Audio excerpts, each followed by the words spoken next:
If you've been a nice guy in your marriage and you're trying to reclaim your masculinity, it can sometimes feel like you're trying to climb Mount Everest in flip-flops. And if you're a married nice guy, you know exactly what I'm talking about.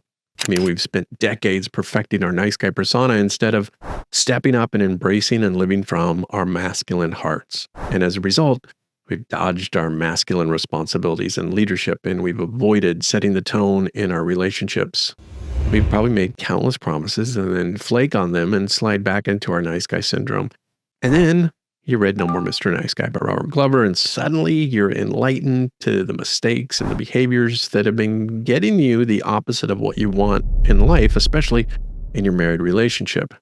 Now you genuinely want to change, determined to do something different once and for all, ready to take full responsibility. You don't want this to be just another failed attempt at trying to turn your life around, and you're stuck on where to begin. She's seen this happen too many times already. Is it possible to turn this around? It is, and I've seen it happen over and over again with men who were once lost in a fog become alive and restore the passion and the love into their marriages. Stick around because I'm going to share with you 10 easy-ish steps that you can take to reclaim your masculinity in your life and in your marriage. And I've got to tell you that these things are probably not what you would expect, so be sure to watch this entire video to get the most out of it. Now, before we dive in, the most masculine move you can make right now is to like this video. That's right. Hit the like, hit the bell, subscribe to this channel. Masculinity is all about taking action, so a simple click on the button is a great place to start. Did you do it? Nice. I get this question all the time from recovering nice guys. How do I reclaim my masculinity in my marriage when I've never done it before? And it's a great question because part of the nice guy syndrome is that we are totally out of balance. We've spent years being overly accommodating, avoiding conflict, and not asserting ourselves, which throws the whole dynamic of the relationship off. And when we lose that sense of masculine polarity in our relationships, they suffer. It's like we're playing a role that doesn't fit us, and it affects everything from intimacy to respect in the relationship. I explain this in more detail in my video on masculine polarity. I go ahead and throw a link up here so you can check that out. But understanding the concept is crucial because it helps you see why your relationship might feel off and why our efforts to change haven't really stuck before. Because it's not about doing things differently, it's about embodying a more authentic version of yourself. The truth is, our nice guy behavior has eroded her trust. And when it comes to the feminine and relationship, trust is everything. Without trust, intimacy, and connection are not going to happen. She needs to know she can rely on you and that you're solid and that you can take the lead when necessary. And you don't actually have to do something egregious like have an affair or develop an addiction to break her trust. Most of the time, it's just the little things that add up over the years and the decades that prove that you're unreliable. Every time you said you were going to do something and you didn't follow through. Every time you made a covert contract. Every time you told a half-truth or covered up a mistake, every time you sacrificed your own needs to make her happy, you've chipped away at the foundation of her trust. When she sees you avoiding responsibility or failing to stand up for yourself, it doesn't inspire confidence. It makes her question the reliability of your integrity. This lack of trust doesn't just affect her perception of you, it impacts the dynamic of your relationship.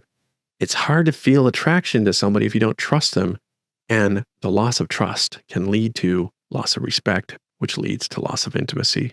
Little things add up. These little things add up, and while she may still love you, she doesn't trust you. And if she doesn't trust you, she doesn't respect you. And without respect, attraction and intimacy take a serious hit. Another challenge recovering nice guys face when trying to restore polarity in their relationship is that you've killed attraction. The feminine needs tension in order to feel attraction. Tension comes in the form of attention. And as I've said before, attention is to the feminine as sex is to the masculine.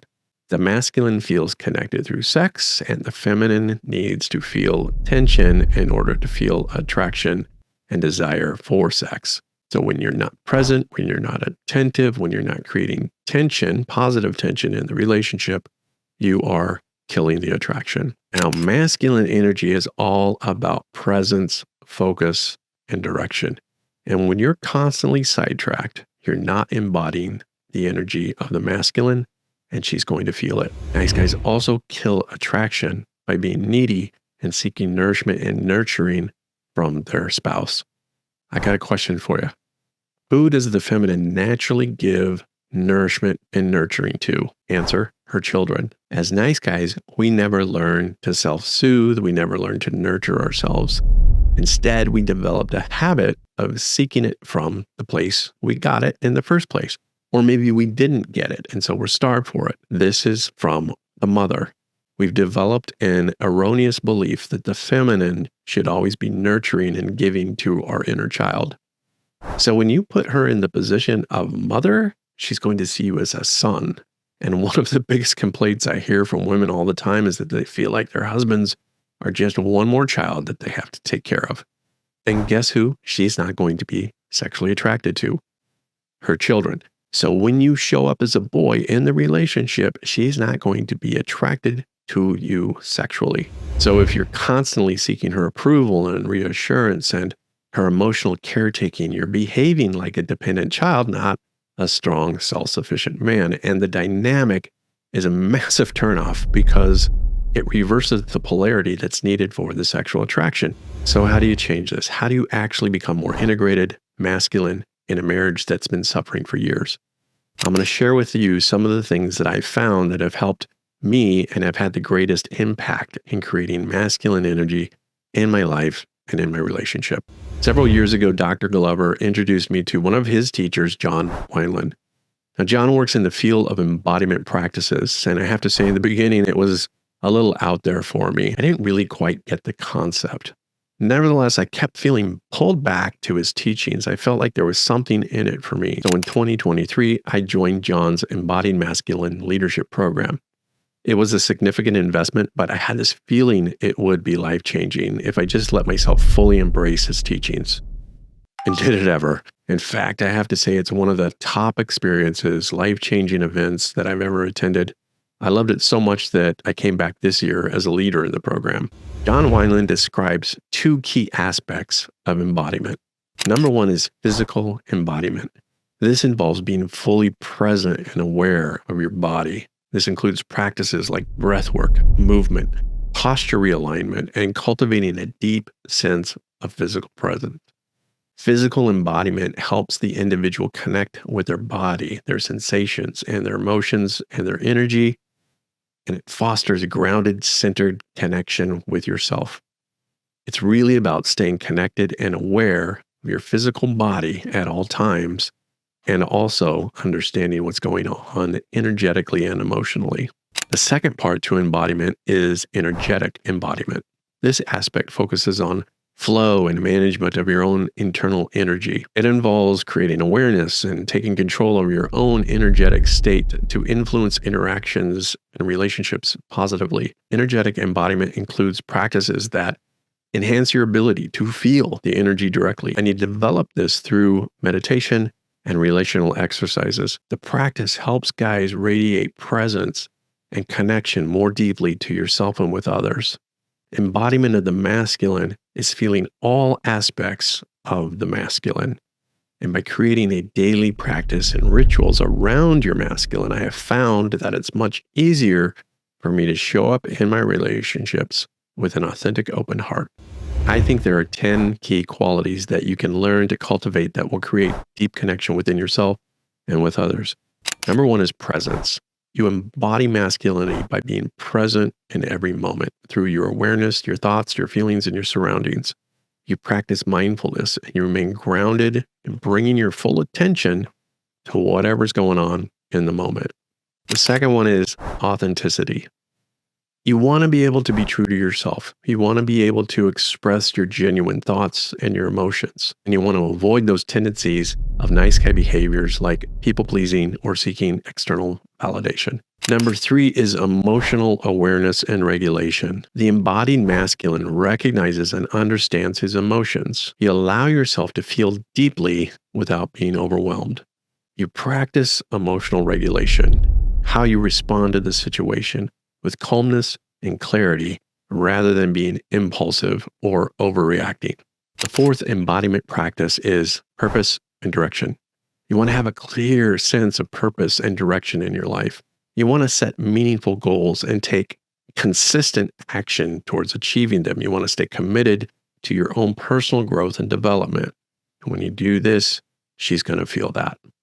Number 5 is strength and vulnerability. You want to balance your vulnerability and still show courage and resilience while being open to share what's going on in your life.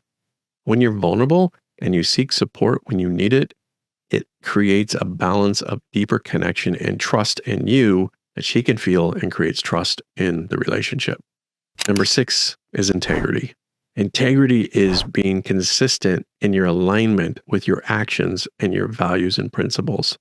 You want to define for yourself what integrity is. What are the characteristics that you want to be able to implement in your life? You want to take responsibility and hold yourself accountable while maintaining your trustworthiness and reliability. Embodiment practice number 7 is compassion and empathy. The embodied masculine shows up with compassion and empathy towards others. He listens actively, he seeks to understand different perspectives, and he offers support and kindness. He wants to create meaningful, deep relationships and connections in his life.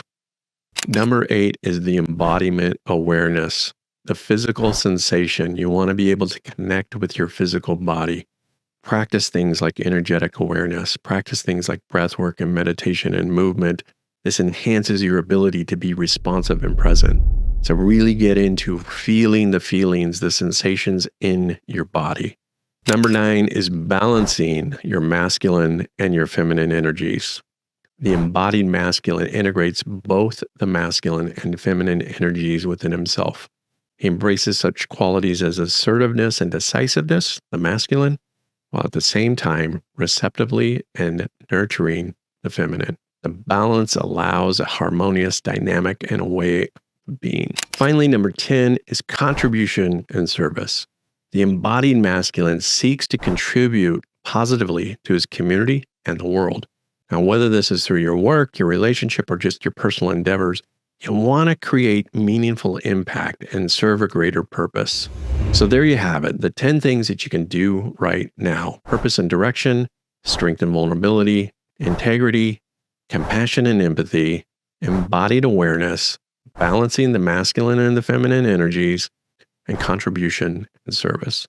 Now, I know this is just a quick overview and it takes practice, and practice takes perseverance and the willingness to keep going when things get difficult. So if you'd like to go deeper into these practices, I want to invite you to fill out my coaching form application at chuckchapman.com. It's a chance to work with me and go deeper into recovery from your nice guy syndrome. If you like this video, be sure and check out the one I did a while back on how to master the art of leadership. I'll put a link up here. And thanks again for taking the time to watch. And if you're not watching this on YouTube, but you're listening to it on your favorite platform, I want to say thank you. Please, again, like, subscribe, and I will see you all next time on the Recovery Nice Guy. Love you guys.